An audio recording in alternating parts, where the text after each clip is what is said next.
Señor, tu Espíritu Santo, Señor, tome todo nuestro ser, Señor, para que, Señor, tu palabra sea implantada en cada uno de nuestros corazones, Señor. Tú tomes el control de nuestra mente, Padre, en el nombre de Jesús, Señor, y así tú bendigas la vida del pastor Gustavo, Señor, use su vida en este tiempo, Señor, que él está enseñando, papá, en el nombre de Jesús, Señor, que este tiempo, Señor, de aprender de tu palabra, Señor, edifique nuestras vidas, Señor, nos levante, Señor, a través de tu palabra, Señor, que tu palabra traiga, Señor, a nuestras vidas fortaleza, sanidad, Señor, crecimiento, Señor, en nuestra vida espiritual. Padre, en el nombre de Jesús, Señor, bendice este momento, Señor, que, Señor, tu palabra fluya, Señor, como ríos de agua viva en nuestros interiores, Señor.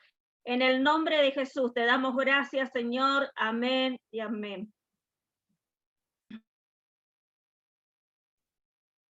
Muchas gracias, Nora, por tu oración. También, desde este momento estamos transmitiendo también por Radio Tiempo, la 103.9 de la Iglesia Tiempo de Victoria. Así que todos los que nos están oyendo y se están uniendo a la transmisión de Radio Tiempo, también le mandamos un caluroso afecto en esta fría noche bonaerense.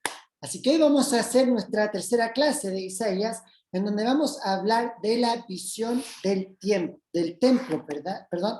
Vamos a hablar sobre la visión del templo. Es un capítulo bastante interesante porque nos muestra muchos aspectos con respecto a lo que Isaías ve en el templo de Dios a través de una visión. Así que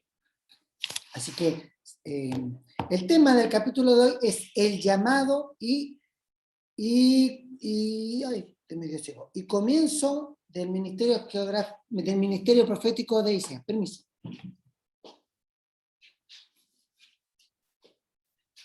Ahora sí queda mejor. Pero antes hagamos un repaso, ¿se acuerdan de con lo que vamos a llegar a soñar del puño de Isaías? ¿Se acuerdan? ¿Se acuerdan? ¿Cuál es el primer dedito de Isaías? El primer dedito, dividimos el libro de Isaías en 6 fragmentos diferentes, ¿cierto? Lo dividimos en 6 grupos diferentes. Entonces, ¿cuál es el primer dedito de Isaías? El primer dedito de Isaías, miren, yo tengo mi torpedo ahí, mi chivo, así que les invito a que se hagan un ojito y lo escriban. El primer dedito de Isaías nos va a hablar de juicio. Va a hablar de juicio y esperanza para Israel, ¿cierto? Juicio y esperanza para Israel. ¿El segundo dedito cuál es? Juicio a las naciones. Juicio a las naciones. Las naciones. Muy, muy bien. ¿El tercer dedito cuál es? Ascenso y caída de Jerusalén. Muy bien, ascenso y caída de Jerusalén. ¿El cuarto dedito cuál es? Anuncio de esperanza. Anuncio de esperanza. ¿El quinto dedito cuál es?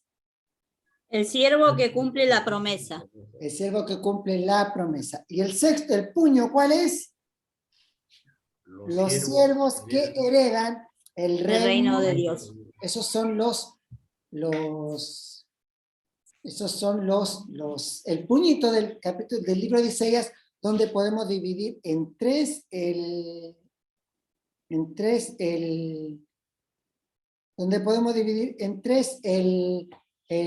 libro de Isaías. Entonces, hoy vamos a darnos cuenta y vamos a ver que el tema del capítulo 6 es el llamado y la comunicación que Dios plantea con Isaías para comenzar su ministerio profético, ¿ya? El llamado y la comunicación de Dios con Isaías para comenzar el ministerio profético. Y esto es súper importante porque nos va a dar como una directriz de cómo nosotros también tenemos que aprender o cómo nosotros tenemos que estar preparados para poder llevar adelante nuestro ministerio profético, cómo encaminarnos en un ministerio cuando recibimos un llamado. Es importante tener un llamado, pero también es importante establecer una clara comunicación. El capítulo 6 del libro de Isaías es como el comienzo cronológico.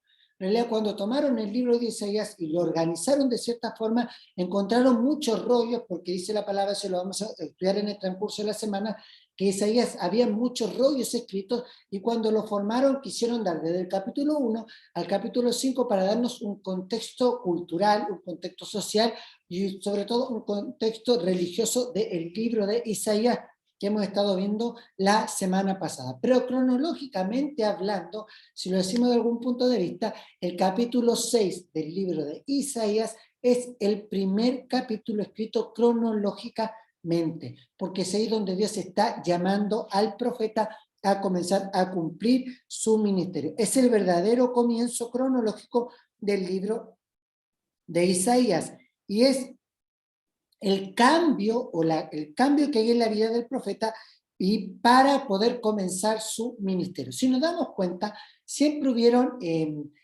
puntos en los ministerios, a través de la Biblia hubieron acontecimientos que marcaron el comienzo de un ministerio. Por ejemplo, en el caso de Pablo, tenemos el caso de cuando Jesús se encuentra con Pablo de camino a Damasco. Tenemos el caso cuando Dios le habla a Abraham que deje a su parentela. Cuando Dios se encuentra con Moisés en la zarza, entonces esta visión del templo, podríamos decir que es el primer llamado que Dios le da a Isaías para comenzar con su ministerio profético. Antes del capítulo 6 de Isaías, antes de este momento en el cual nos encontramos en el libro de Isaías, en el capítulo 6 no tenemos mayor información de lo que habla Isaías. ¿Por qué? Porque los primeros versículos que estuvimos viendo eran como dijimos, una descripción con respecto a lo que estaba sucediendo en el pueblo de Israel. Y el capítulo 6 de Isaías nos muestra como el comienzo, como el inicio, y empezamos a ver cómo Isaías logra tener un papel mucho más fundamental y mucho más preponderante. Antes de este momento, de este incidente de la visión del templo, no tenemos ningún antecedente de la vida o de la conversión de Isaías, pero todo parte con la visión del templo que vamos a ver en el capítulo 6 del día de hoy. Entonces, en el capítulo 6, versículo 1, nos muestra puntualmente el momento en el cual Dios le da esta visión al profeta Isaías. ¿Cuándo? En el año que murió el rey Usías. En eso puntual, me gustaría que pudieran hacer un pie de página. Cuando muere el rey Usías es cuando comienza el ministerio profético del profeta Isaías. ¿Ya? Vemos que Usías fue un rey muy importante, incluso muchos historiadores y muchos teólogos van a decir que no va a haber ningún otro rey después en Judá. Recordemos que el pueblo de Israel está dividido en dos, lo que es el norte con las 10 tribus y lo que es el sur con la tribu de donde estaba la tribu del sur, lo que era Judá. Pero el rey Usías dice que cuando muere el rey Usías también muere gran parte de la gloria del imperio del sur. O sea, después de la muerte del rey Usías, Judá nunca va a volver a los cánones o a los parámetros que había tenido anteriormente. Usías fue rey desde el año 825 hasta el año 759 antes de Cristo, ya desde el año 825 hasta el año 759 antes de Cristo. Él fue rey por 52 años, ¿ya? Es decir que si le hicieron una pregunta de examen, ¿en qué año Isaías recibe la visión del templo?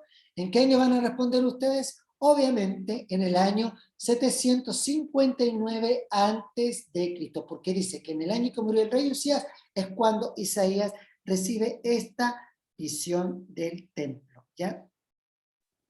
Usías inició su reinado cuando él tenía 16 años de edad. Usías comenzó su reinado cuando él tenía 16 años de edad en reemplazo de su padre, ¿cierto? El padre de Usías era Amasías, ¿ya? El padre de Usías era Amasías. Mientras él estuvo como rey, la fe tomó una fuerza muy importante, el fervor tomó una fuerza muy importante y comenzó a hacer reformas o a dar un lugar importante a la fe en el pueblo de Israel. Él reconstruyó varias ciudades y él logró expulsar del territorio de Judá a los filisteos, a los árabes y a los amonitas. Entonces, uno de los logros más importantes de Usías, el que él logra echar reconquistar, para decirlo de mejor forma, reconquistar del territorio de Judá a los filisteos, a los árabes y a los amonitas, ¿ya? Y estos pueblos, tanto los filisteos como los árabes como los amonitas, se transformaron en pueblos tributarios de Judá. ¿Qué quiere decir con esto? Que tenían que enviar los tributos, tenían que pagar impuestos y mandarlos a Usías. La fama y el poderío de Usías fue de tal manera que se extendió incluso hasta las fronteras con Egipto, ¿ya? Hasta las fronteras con Egipto. Usías estaba preocupado en qué ayudó o en qué. ¿Cuál fue su factor de la riqueza económica de Usías? Es porque él desarrolló mucho la agricultura. Se encargó de cuidar la agricultura y mandó a construir cisternas para poder también favorecer la construcción del ganado, ¿ya? Entonces, favoreció la agricultura, construyó cisternas para favorecer el abastecimiento de agua para el ganado, pero también se encargó de guardar Jerusalén, se encargó de la protección de Jerusalén y mandó a fortificar Jerusalén y a construir varias puertas y torres. Pero lo más importante es que él mandó a construir también en el desierto, o sea, se encargó. Fue un rey que tuvo fue muy bendecido en la agricultura, en los ganaderos, pero también en la protección y en la seguridad, ¿ya? Y se habla, algunos historiadores hebreos, esto yo lo dicen los historiadores hebreos, se dice que el ejército de Usías llegó a tener más de 300.000 soldados, ¿ya? El ejército de Usías llegó a tener más de 300.000 soldados, siendo uno de los ejércitos más importantes en ese tiempo. Pero hubo un momento de inflexión, hubo un momento de cambio en la vida de Usías. ¿Cuál fue esa? Dice que en un momento él se vio que había sido bendecido, se ve que había sido prosperado, tenían ricos, les pagaban tributos, tenían un ejército, estaban seguros. En otras palabras, estaban en esta rueda que hablamos la semana pasada, en la rueda de bendición. Entonces Usías dijo, bueno, si yo como rey he podido ser un factor de bendición para el pueblo de Israel, entonces él tomó un rol que no le correspondía. ¿Cuál era ese rol? El rol que Usías tomó, él quiso entrar al templo y quemar incienso con los sacerdotes. Él quiso tomar el rol sacerdotal que no le correspondía. Entonces los sacerdotes se enojaron, hubo una discusión y Dios castiga a Usías con lepra en su frente y fue llevado a una casa de reposo. Fue llevado a una casa de aislamiento y ahí estuvo hasta la muerte de hasta la muerte de Usías. Entonces, desde el tiempo que Usías se va a esta casa de cuarentena, por decirlo así, en términos actuales, a esta residencia sanitaria de lepra, entonces desde el tiempo en que Usías se va a esta residencia sanitaria y es aislado, hasta el tiempo que muere, ¿quién entonces es el que gobernaba en el pueblo de Israel? Entra a asumir un rey de reemplazo que era Jotam. Entonces, en este tiempo es cuando Usías está, y en el año 759, como bien dijimos, es cuando es cuando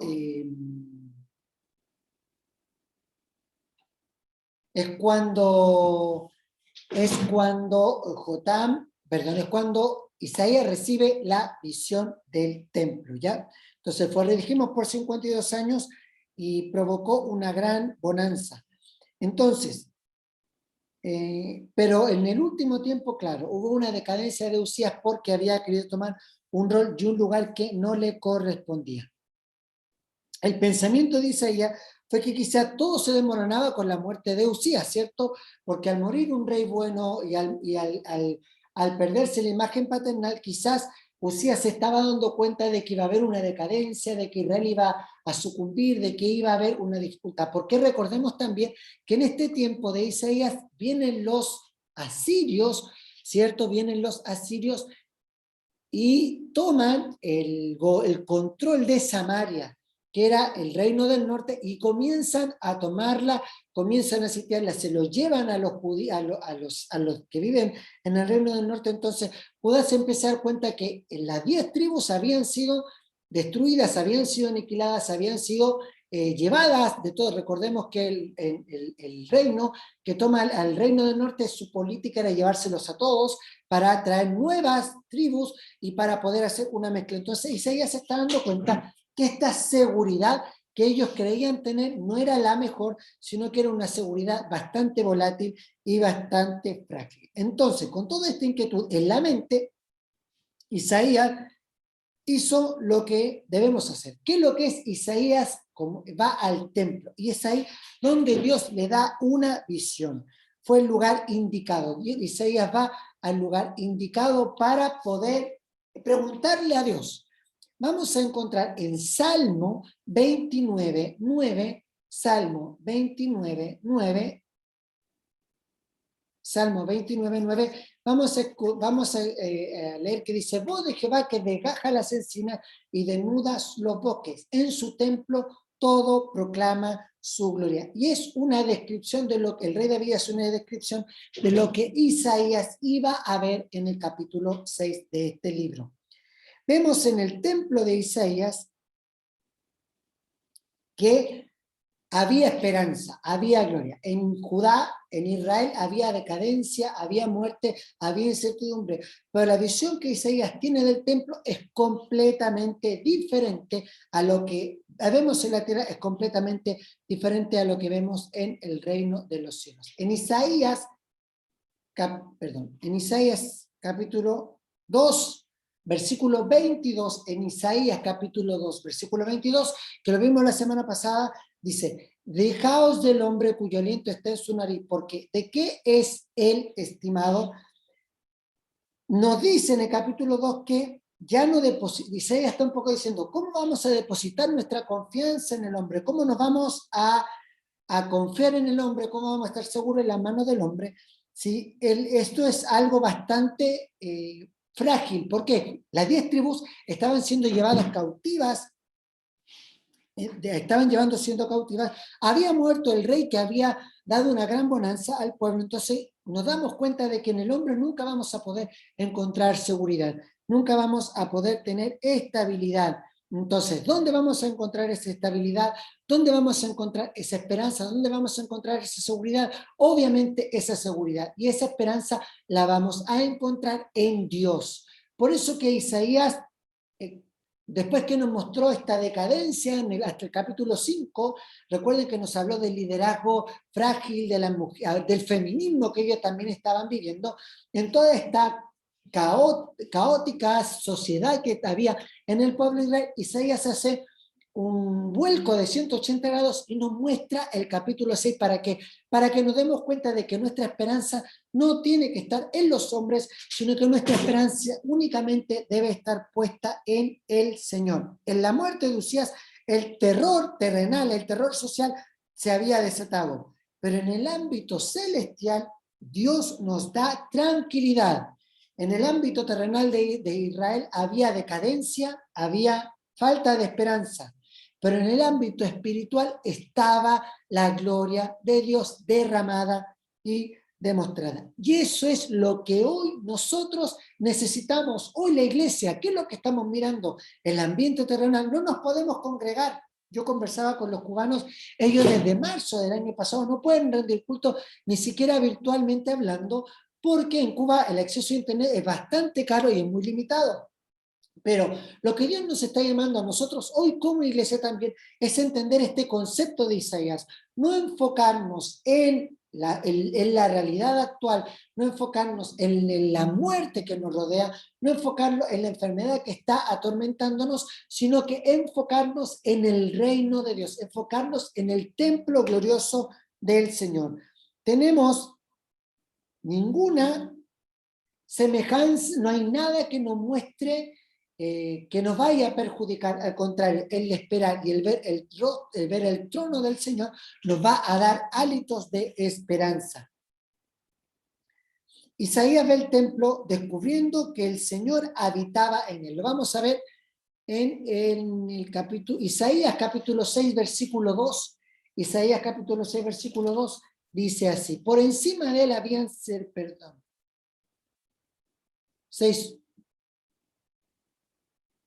6:1. En el año que murió el rey Usías, vi yo al Señor sentado sobre un trono alto y sublime, y sus faldas llenaban el templo. Quiero detenerme en qué descripción hace Isaías del trono del Señor. En primer lugar dice que Isaías ve al Señor sentado en un trono alto y sublime. Esto nos muestra, al hablar de alto, nos muestra de una diferencia del hombre. Dios no puede estar en el mismo nivel del hombre. Dios no puede estar a la misma altura del hombre, sino que Dios está en un nivel superior. ¿Por qué? Porque el Señor es nuestro mayor, en la mayor jerarquía. Él es nuestro Padre y como tal está en un nivel superior. Pero a mí lo que me bendice y lo que el Señor me daba un rema muy especial en este tiempo, es cuando habla de un trono alto y no puede cohabitar, ¿cierto? Porque no podemos estar en el mismo nivel. Dios está en un nivel superior. ¿Por qué? Porque Dios tampoco puede cohabitar con el pecado.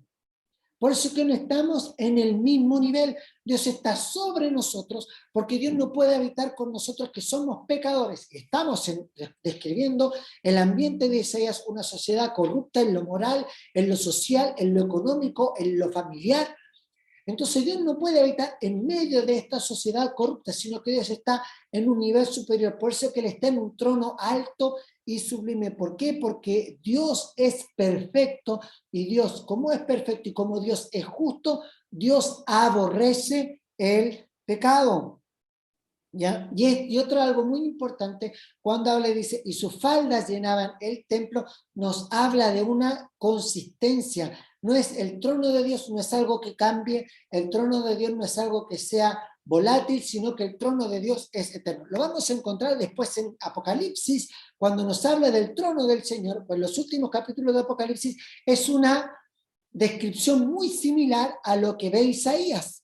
Es decir, que lo que Isaías vio hace muchos años atrás, el trono del Señor se permanece inamovible para darnos para ser nuestro timón, para ser nuestro canal de tranquilidad. Lo segundo que describe Isaías es que sus faldas llenaban el templo de Dios.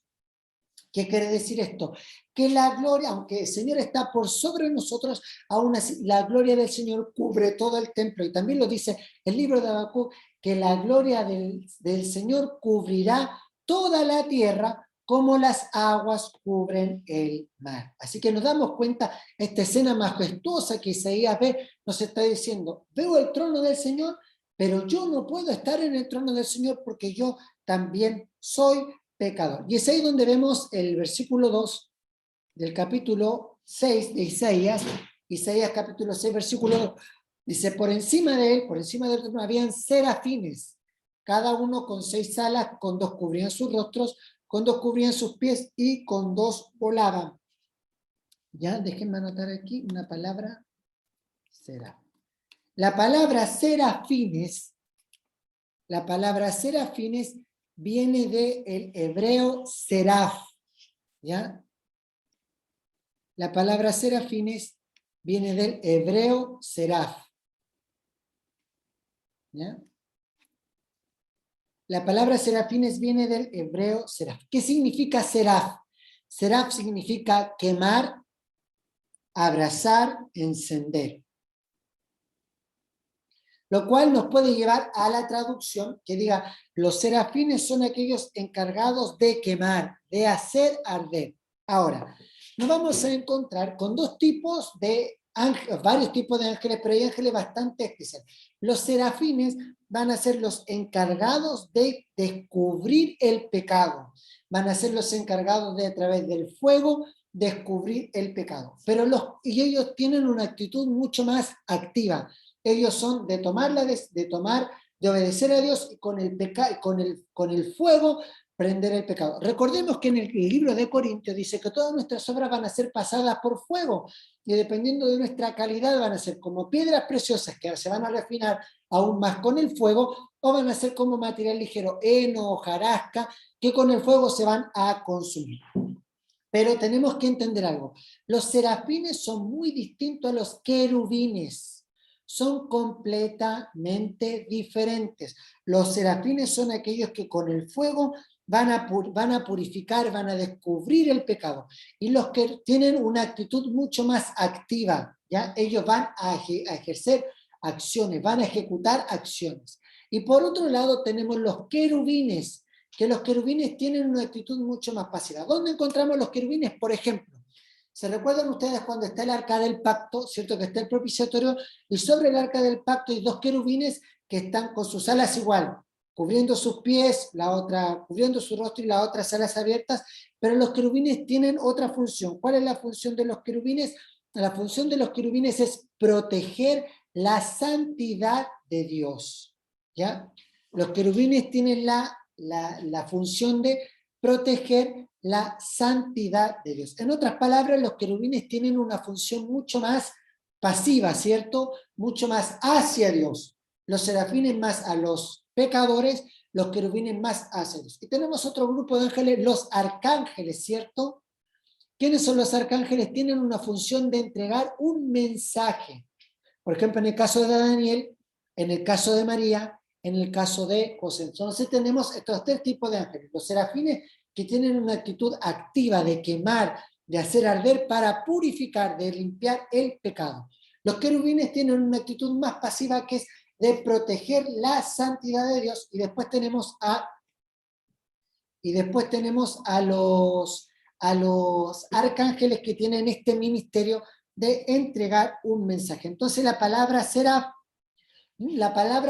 dijimos que nunca, la palabra seraf habla de encender, de prender. Entonces me va a decir usted, Pastor Gustavo, en el libro de Levítico, cuando, si se acuerdan de Levítico, cuando hablan del incienso, o cuando habla de las ofrendas, de olor grato, el mismo seraf es completamente diferente. Cuando habla de olor grato, que eran las ofrendas voluntarias, ¿cierto? ¿Cuáles son las ofrendas voluntarias? Holocausto, oblación y ofrenda de paz, ¿cierto? Él no utiliza este verbo seraf, porque era encender un olor grato. ¿Cuándo se utiliza el verbo seraf? Del hebreo, habla cuando estamos purificando algo, cuando estamos limpiando algo. Los serafines sostienen, los serafines son activos, como dijimos, y los querubines son más pasivos. Dios no va a transar con el pecado, Dios no va a transar con el mal, por eso es que Él está en un trono alto. Entonces, pero ¿por qué? Porque el pecado es la causa de la aflicción, el pecado es la causa de los problemas.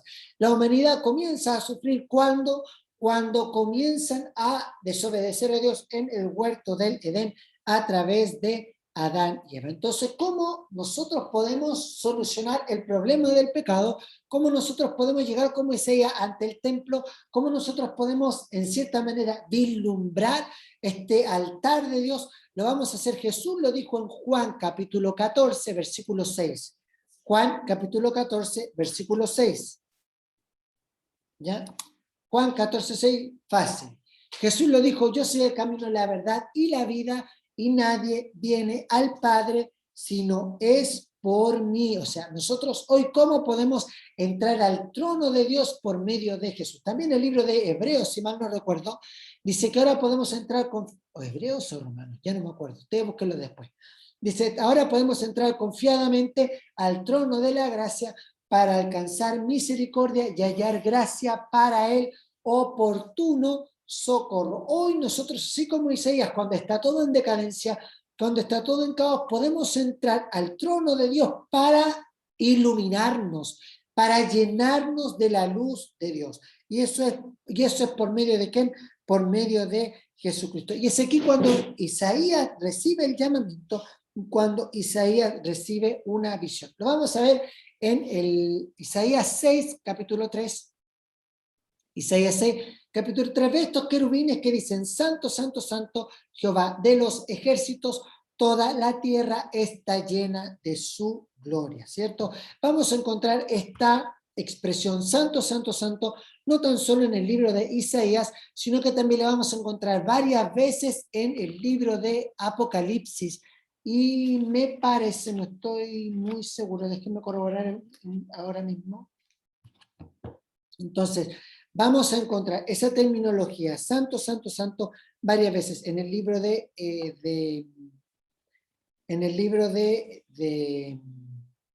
en el libro de Apocalipsis. Recuerden que hay una parte que dice, santo, santo, santo, el que fue, el que es y el que ha de venir. Entonces nos vamos a dar cuenta que algo que vamos a encontrar en el trono de Dios es la adoración constante. Es un lugar donde hay mucha adoración, ¿ya? Entonces le dije.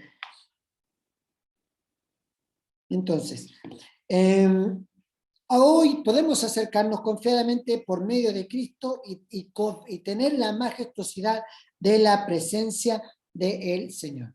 Y aquí es donde encontramos a Isaías haciendo su expresión, diciendo, ¡ay de mí, que muerto soy, porque siendo hombre inmundo de labios y habitando en medio de un pueblo que tiene labios inmundos, han visto mis ojos al Rey, Jehová de los ejércitos. Isaías expone su condición, dice, ¡ay muerto de mí, que yo ahora estoy delante de Dios con labios inmundos! Y aquí me quiero detener, ¿por qué Isaías habla de la inmundicia de los labios? Por algo súper simple y por un principio espiritual muy importante.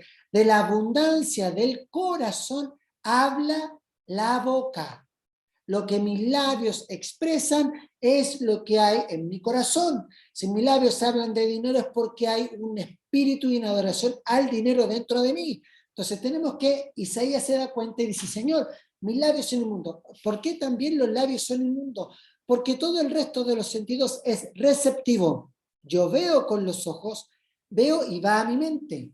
Yo escucho con mis oídos y los oídos van a mi mente. Yo toco con mis manos y las texturas van a mi mente. Yo huelo con el olfato y el olfato hace que mi cerebro trabaje. ¿Cuál es el único sentido que no viene desde el exterior hacia mí? El único sentido que nace desde mí hacia el exterior es el hablar, la capacidad de comunicarnos. Y el comunicarnos nace de nuestros pensamientos y se va a propagar a todos aquellos que nos escuchan. Cuando la Biblia nos habla de corazón, no nos habla de este músculo que bombea, sino que el corazón son nuestra voluntad, nuestros pensamientos, nuestras emociones, todo lo que maquinamos, eso es el corazón. Entonces, de la abundancia del corazón habla la boca. E Isaías está diciendo, en medio de un pueblo que tiene labios inmundos, ¿qué está describiendo? Que el corazón del pueblo de Judá también era un corazón inmundo, era un corazón quebrantado. Entonces, cuando dice que mis ojos han visto al Rey, ¿qué es lo que ve Isaías? Isaías lo que ve es la gran majestuosidad, la gran luz de Dios. En Primera de Juan, capítulo 1, versículo 7, en Primera de Juan, capítulo 1, versículo 7, dice, pero si andamos en la luz como Él está en luz, tenemos comunión unos con otros y la sangre de Jesucristo, su Hijo, nos limpia de todo pecado. Isaías estaba en una escena realmente brillante en el trono de Dios. Entonces, si nosotros andamos en luz, si somos hijos de Dios, si hemos creído en Cristo como nuestro Salvador, y lo hemos confesado con nuestros labios, nosotros también debemos aprender a caminar en la luz.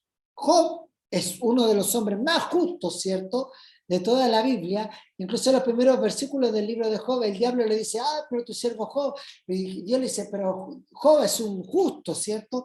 Pero un mismo Job es un hombre que en la justicia que él pueda experimentar o ser un poco mejor que otros, para decirlo de alguna forma, él también expresa que él no era justo, ¿cierto? Cuando sus amigos van, le incriminan con el pecado, vienen sus tres amigos y comienzan como a echarle barro encima de donde él se encontraba, Job un poco le dice, pero si yo soy más justo que todos ustedes, y como que un poco Job saca a relucir su justicia. Pero ¿qué pasa? Cuando Job como un poco saca a compararse con sus amigos, es cuando Dios le habla a Job y le dice, pero Job, cuando yo hice el cielo, ¿dónde estabas tú? Job, cuando yo formé las estrellas, ¿dónde estabas tú? Job, cuando formé los animales y los monstruos marinos, ¿dónde estabas tú?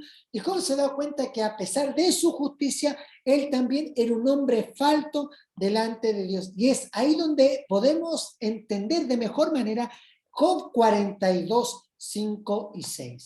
Job 42, 5 y 6. Este hombre justo, este hombre perfecto, dice, de oídas te había oído, mas ahora mis ojos te ven. Por tanto, me aborrezco y me arrepiento en polvo y ceniza. ¿Por qué? Porque nuestra justicia no se puede comparar absolutamente en nada con la justicia de Dios. Juan, cuando estaba en Patmos, en Apocalipsis capítulo 1:17, dice que, no lo anoto, Apocalipsis 1:17, anoten por ahí, después lo pueden revisar, yo lo voy a leer. Apocalipsis 1:17 dice, cuando Juan vio la visión de Apocalipsis, dice, cuando le vi caí como muerto a sus pies y él puso su diestra sobre mí diciéndome, no temas, yo soy el primero y el último. Cuando Juan recibe la visión de Apocalipsis, él cae como muerto. Daniel, cuando estaba orando al Señor, dice que él también desfalleció y cayó como muerto. El mismo Saulo, ¿cierto? Cuando iba a matar a los cristianos a Damasco, Cristo se le aparece al encuentro y Saulo cae de su caballo como muerto y Saulo cae y dice que quedó completamente ciego. ¿Por qué? Porque cuando recibimos la visión de Dios, cuando recibimos el llamado de Dios, Dios hace un cambio radical en nuestra vida. Entonces, cuando extendemos esta conversión de Pablo, podemos comprender mejor Filipenses capítulo 3, versículo 7. Filipenses capítulo 3, versículo 7. ¿Qué es lo que dice Pablo en Filipenses capítulo 3, versículo 7? Pablo dice, pero cuántas cosas eran para mí ganancia, ahora las he estimado como pérdida por amor de Cristo. ¿Cuándo Pablo dice esta palabra? Pablo no lo dice cuando era fariseo, Pablo no lo dice cuando era perseguidor de los cristianos, Pablo no lo dice cuando él era inconverso, Pablo lo dice cuando él era el ministro, el apóstol de los gentiles. Cuando nosotros recibimos el llamado de Dios, cuando recibimos este ministerio de parte de Dios, todo lo que antes nos era valioso, todo lo que antes nos era importante, hoy lo desestimamos porque es más importante perder los bienes de esta tierra para poder perderlo por amor de la causa de Cristo. Entonces nos encontramos en este capítulo 6 con un Isaías que ve la luz del Señor, con un Isaías que ve al Señor manifestándose, pero también él, al ver la luz de Dios, él se da cuenta, bueno, ¿y yo qué soy? Yo soy un hombre pecador, porque la luz la luz expone nuestro pecado, la luz expone nuestras debilidades, y es ahí donde nosotros, a la luz de la palabra, es que tenemos que purificarnos y tenemos que limpiarnos, ¿ya? Y dice el versículo 6:6 de Isaías, 6:6 de Isaías,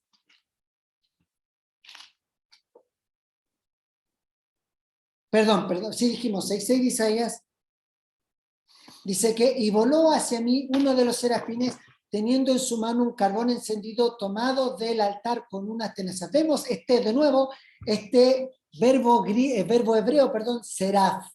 Para los que nos están escuchando en la radio voy a deletrear seraf. S de Sara, E de elefante, R de rosa, P de Patricio y H de Hugo. Seraf. Así es como se escribe en hebreo la palabra seraf. Entonces, este serafín viene con un fuego, viene con un carbón y quema los labios de Isaías. ¿Por qué quema los labios de Isaías? Porque dijimos que la boca es lo que saca lo que tenemos dentro. Entonces, al quemar los labios de Isaías, está quemando la fuente de propagación de contaminación. Entonces, al ser los labios de Isaías quemados, también su corazón completamente iba a ser purificado, ¿ya? Y en otras palabras, nosotros tenemos que entender cómo nosotros nos podemos purificar. En realidad, el nacimiento de Cristo es importante porque Cristo vino a la tierra y Cristo se hizo carne.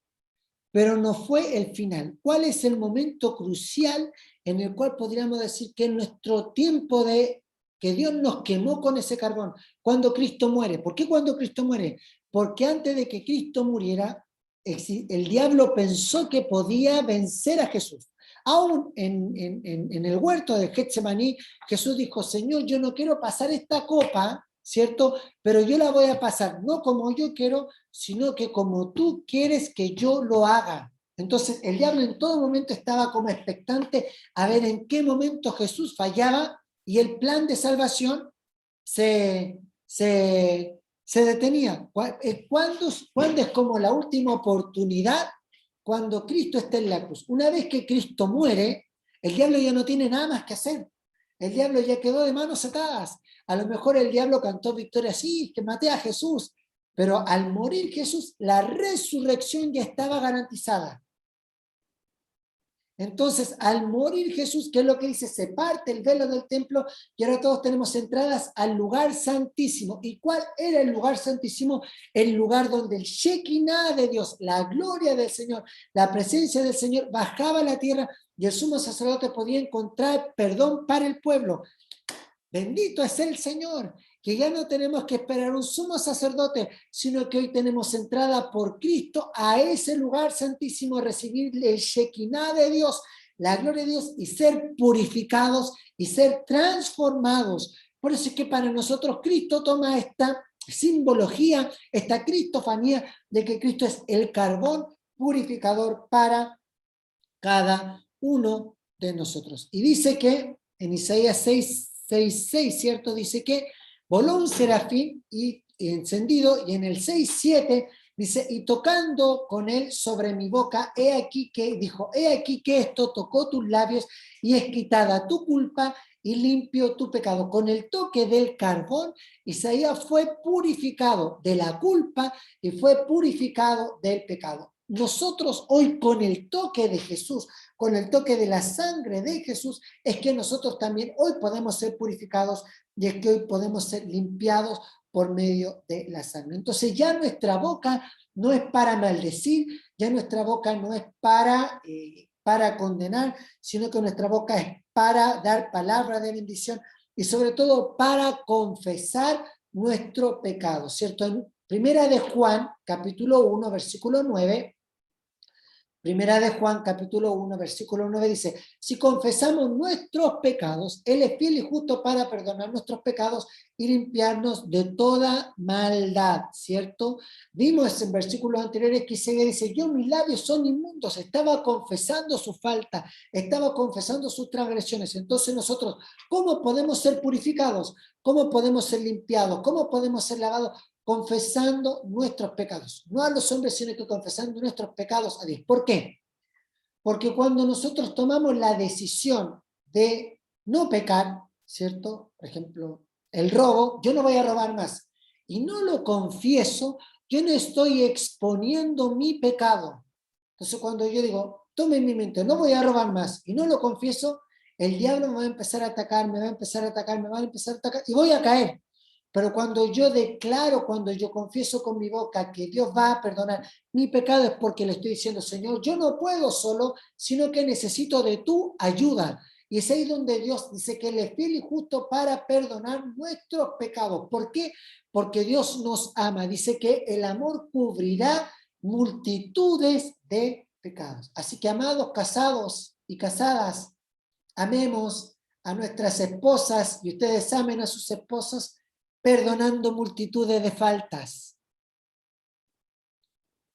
Por eso yo siempre digo, para mí el matrimonio es una bendición estar casado con la pastora Ángela, pero para ella es una cadena perpetua por un pecado no cometido. Pero eso también significa amarnos, perdonarnos unos a otros. ¿Por qué? Porque así como Dios nos perdonó, nosotros también debemos perdonar a los demás. En este momento es cuando Isaías se ve como hombre muerto. Es en este momento cuando Isaías se ve como un hombre acabado. Y son palabras súper similares a las que Pablo va a decir en Romanos capítulo 7, versículo 24. En Romanos capítulo 7, versículo 24. ¿Qué es lo que dice Pablo? Pablo estaba predicando en su viaje misionero, bendecido con un gran ministerio. Y mire lo que dice Pablo, miserable de mí, ¿quién me librará de este cuerpo de muerte? ¿Por qué? Porque Pablo se ha dado cuenta que él también era pecador y necesitaba del perdón constante de Dios. Pablo está hablando y lo está diciendo, pidiendo la ayuda y pidiendo que Dios le permita el control de su vida en él. Y esto también lo vamos a ver en 2 de Timoteo, capítulo 2, versículo 21. Segunda de Timoteo, capítulo 2, versículo 21. ¿Qué es lo que dice Pablo? Así que si alguno se limpia de estas cosas, será instrumento para honra, santificado, útil al Señor y dispuesto para toda buena obra. O sea, ¿qué es lo que está diciendo Pablo?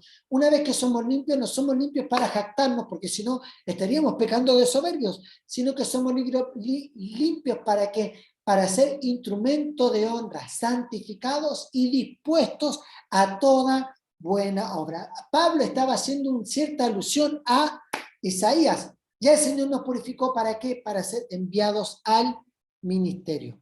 Entonces, es ahí donde nos encontramos con Isaías, capítulo 6, versículo 8. Isaías ya fue purificado, sus labios fueron limpios, que dice que el Señor habla y pregunta, ¿a quién enviaré y quién irá por nosotros? Me quiero detener en esta pregunta que Dios hace. Esta es una pregunta muy importante con respecto a la Trinidad de Dios, ¿ya? ¿Por qué? Porque es una pregunta que tiene dos preguntas en una. ¿A quién enviaré y quién irá por nosotros? La primera pregunta está escrita en términos singular. Una persona está diciendo yo, ¿a quién voy a enviar? Pero la segunda parte de la pregunta nos habla de la Trinidad de Dios. Entonces, ¿a quién enviaré? Pero ¿quién irá en lugar de nosotros? Si fuera uno solo y no existiera la Trinidad de Dios, si fuera una sola persona, hubiese tenido que haber sido escrita así. ¿A quién enviaré y quién irá por mí? ¿Cierto? Pero la Biblia está diciendo, ¿a quién enviaré? Yo como Dios Padre, pero ¿quién irá por nosotros? Como la Trinidad de Dios. Recordemos también que en el libro de Génesis dice que el Señor cuando hizo al hombre y dice que lo hizo a imagen y semejanza, también nos habla de pluralidad. Entonces sabemos que la Trinidad está consiste en el Padre, en el Hijo y en el Espíritu Santo. Es la Trinidad perfecta de Dios. Dios no va a utilizar un vaso impuro, como lo estamos viendo en la serie de predicaciones los días jueves, odres.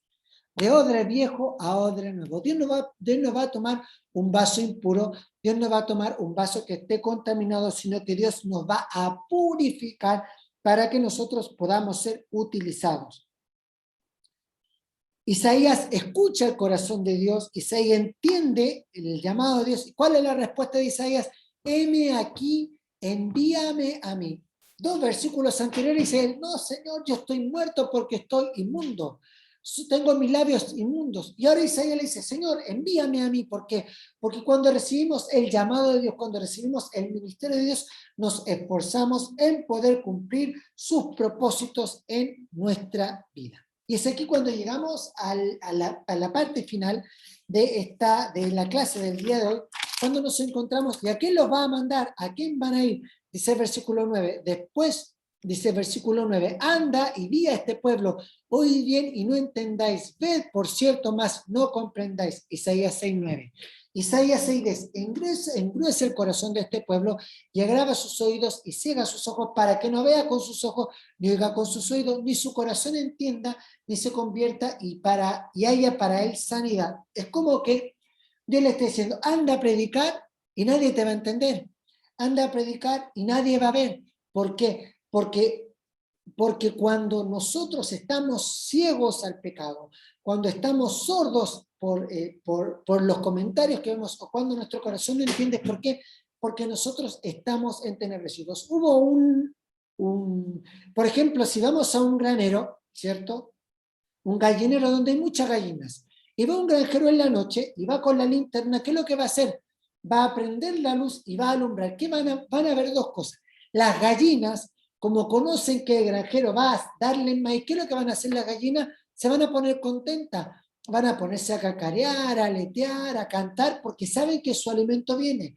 Pero donde hay gallinas también hay ratas, también hay ratones. Entonces, ¿cuál va a ser la reacción de las ratas cuando ven la luz? Lo más probable es que las ratas cuando vean la luz, ¿cuál va a ser su reacción? Escapar, correr para que no sean atrapadas. Esto es lo que está sucediendo en este capítulo de Isaías. Dios le está diciendo a Isaías, anda con la luz. Las ratas estaban antes de que llegara la luz, pero al ver la luz y al sentirse descubierta, ellas saben que se va a revelar su verdadera naturaleza. Las aves que están esperando el alimento también saben que ellos ya conocen su naturaleza y van a esperar el alimento que proviene de Dios, pero las ratas se van a dar cuenta que van a ser descubiertas por estar alimentándose de otros que no debería ser lo que tendrían que hacer. Entonces, ¿qué quiero decir con esto? Dios le está diciendo a Isaías, anda, muestra la luz, anda y ve y enseña la luz y vas a revelar la verdadera intención del corazón. Ahora la pregunta es, cuando vemos la luz de Dios, que la luz de Dios es la palabra del Señor, ¿cierto? En el libro de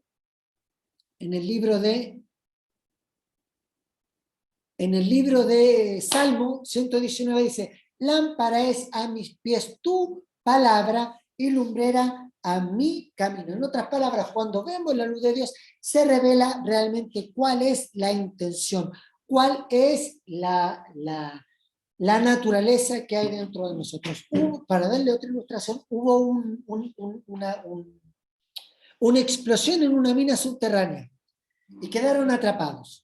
Y resulta que lo primero que les mandaron, cuando lograron hacer un tubo, un túnel, les mandaron una linterna, y cuando llegaron abajo, todos pudieron ver la luz. Y hubo un muchacho que dijo, pero, oye, ¿por qué no piden que nos manden una linterna para poder ver algo? Y ahí recién sus compañeros se habían dado cuenta que la explosión había provocado en este joven que quedara completamente ciego. Entonces, aunque ellos tenían la linterna en su mano, este joven pensó que aún estaba todo en oscuridad. ¿Por qué? Porque sus ojos habían sido cegados. Y esto es súper importante, porque el pecado va a provocar en nosotros ceguera espiritual.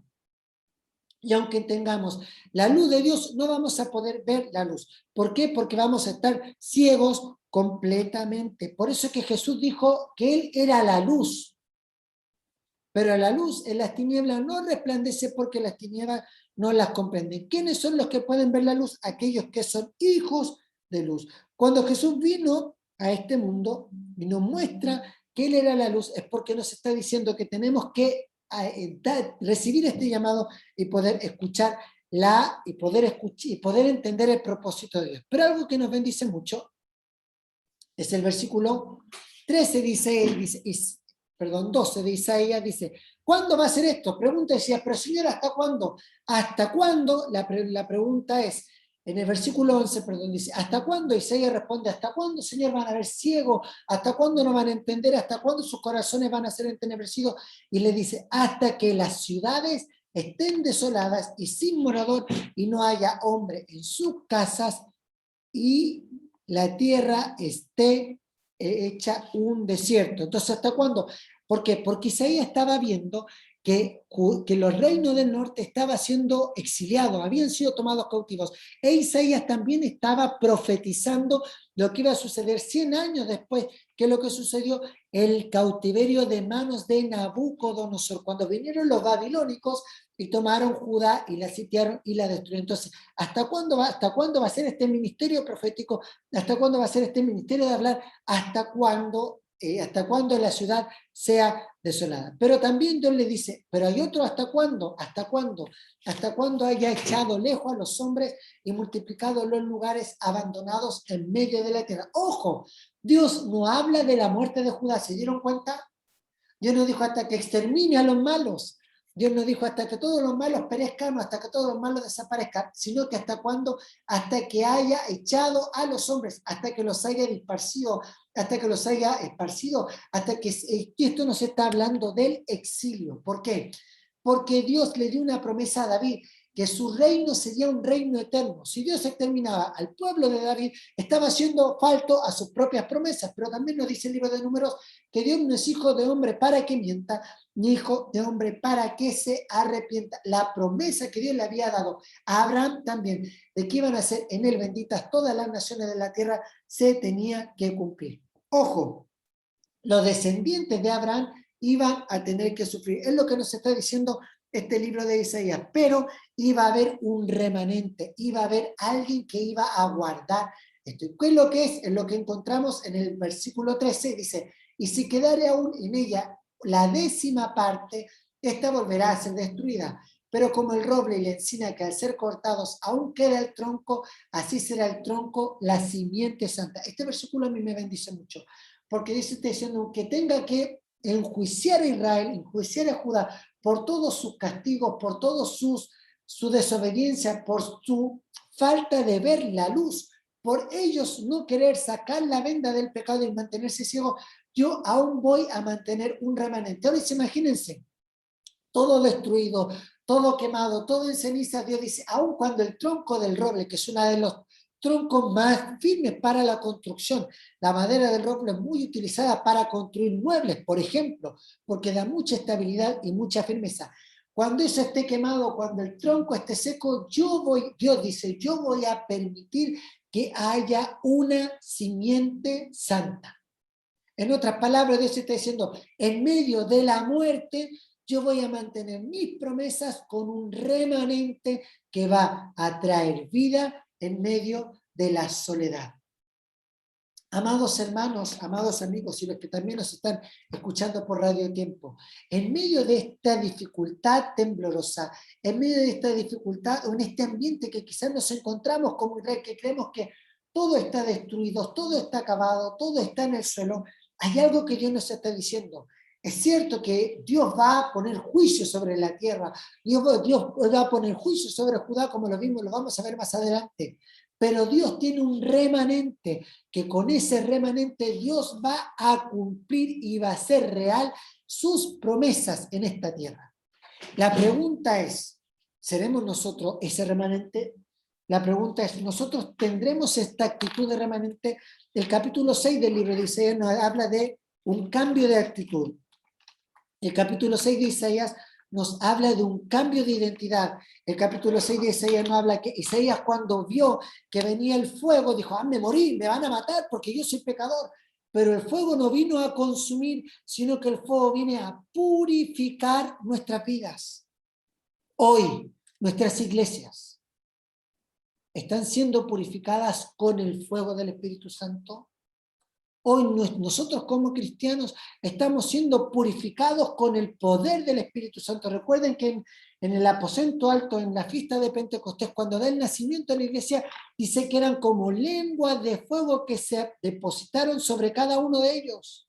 Hoy nosotros como Isaías no estamos llamados a mirar el ambiente en el que nos rodeamos. Hoy nosotros como Isaías no estamos llamados a mirar en la condición o en la realidad en la que estamos. Hoy nosotros como Isaías estamos llamados a ser purificados por el poder de Dios. ¿Para qué? Para ser transformados, para ser renovados y para ser bendecidos. Pero, ¿cómo se puede mantener esta simiente santa? Pero, ¿cómo en medio de la ceniza va a brotar la vida? Es lo que vamos a ver la próxima semana, cuando veamos una de las primeras profecías mesiánicas que vamos a encontrar en el libro de Isaías. Hoy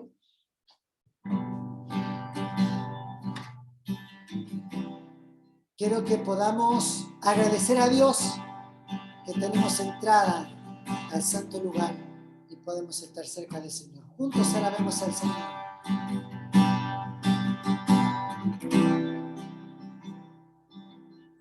Cerca de ti yo quiero estar para escuchar tu voz y aprender de ti. Quiero ser lejos de tu amor. Yo quiero vivir solo en tu voluntad, cerca de ti, Señor.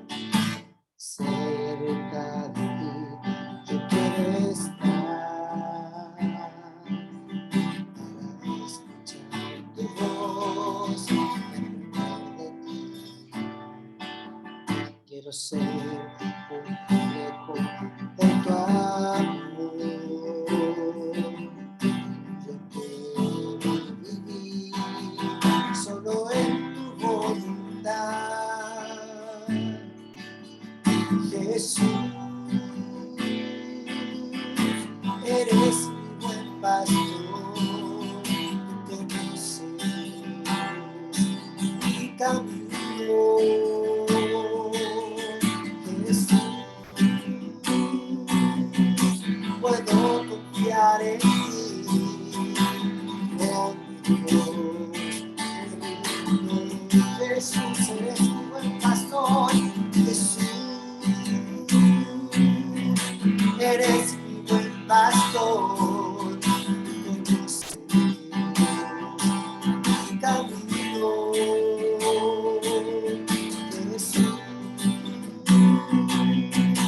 puedo confiar en ti.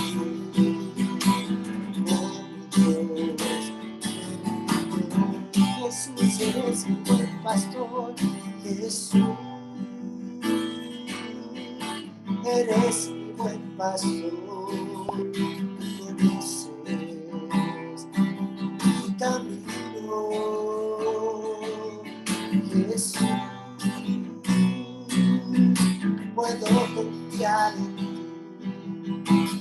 Oh Dios, me rindo. Llamemos al Señor en esta hora. Y así como Isaías, pidamos al Señor que nuestros labios sean ungidos, que nuestra vida sea renovada para poder ser canales de bendición, para poder llevar la luz del Señor a los necesitados y que a través de nosotros la semilla del remanente pueda germinar y podamos ser sanidad para esta tierra. Llamemos al Señor. Señor,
eres mi buen pastor, conoces mi camino. Jesús, puedo confiar en ti. Oh Dios,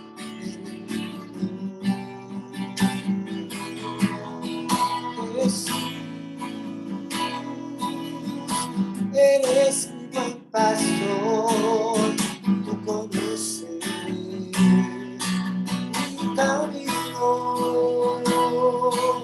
Jesús, puedo confiar en ti. Oh mi Dios, me rindo. Le vamos a pedir a Paula si ella puede llevarnos en una oración de bendición a este culto, a esta alabanza.